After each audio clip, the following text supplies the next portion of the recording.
சட்டமன்றத்துக்குள்ளே சைகை காட்டக்கூடாதுன்னு நேற்று தான் சட்டப்பேரவைத் தலைவர் சொன்னார்.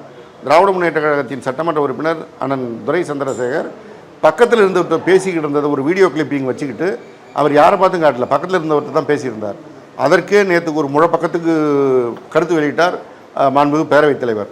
ஆனால் இன்றைக்கு அவரே அனுமதி தேர்றார், நான் ஒரு சைகை காட்டுகிறேன்னு முதலமைச்சர் கேட்டால் அதையும் இவர் செய்கிறாரு. தமிழகத்தினுடைய தரத்தை குறைத்து கொண்டிருக்கிறார்கள். இது விஎஸ் பாபு செய்தது. விஎஸ் பாபுக்கும் அப்போ முதலமைச்சருக்கும் வித்தியாசம் இல்லையா?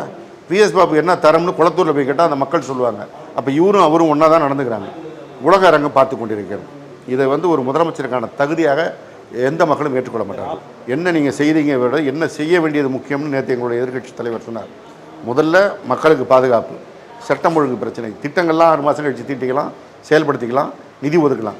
ஆனால் இன்றைக்கு உயிர் போகுதுன்னா இன்றைக்கி காப்பாற்றினா தான். உயிர் போன பிறகு நீங்கள் 6 மாதம் கழித்து பேச முடியாது.